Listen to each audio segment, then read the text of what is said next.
Let's start with the latest American to test positive for Ebola. A New York City doctor in isolation as we speak. The doctor had been treating Ebola patients in the West African nation of Guinea.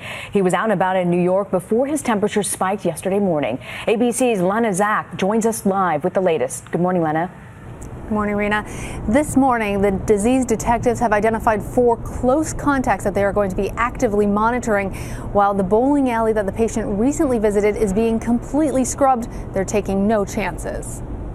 Here in New York, the words no one wanted to hear. Today, testing confirmed that a patient here in New York City had tested positive for Ebola. Inside Bellevue Hospital, 33-year-old Dr. Craig Spencer, who had been in Guinea fighting Ebola for Doctors Without Borders.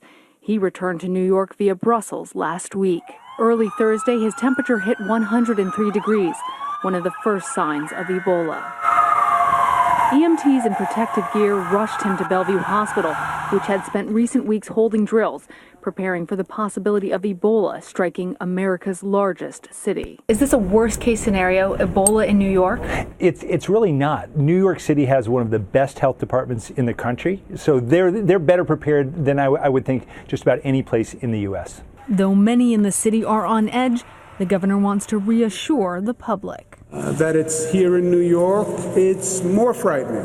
New York is a dense place, a lot of people on top of each other. But the more facts you know, the less frightening the situation is. And even though we now know that Spencer took several subway trips, we're being told by public health authorities not to panic about that. It is extremely unlikely that he could have transmitted Ebola to anybody else on those trains. In fact, any sort of transmission from a dry surface to a person has never been found.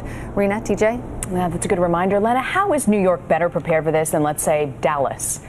New York, being an international city, was always preparing itself for this possibility. So it has been training all of its doctors, its health personnel, as well as its first responders. And they believe that they have put very strong protocols in place, including 8 different hospitals throughout the state that were ready to accept any Ebola patients.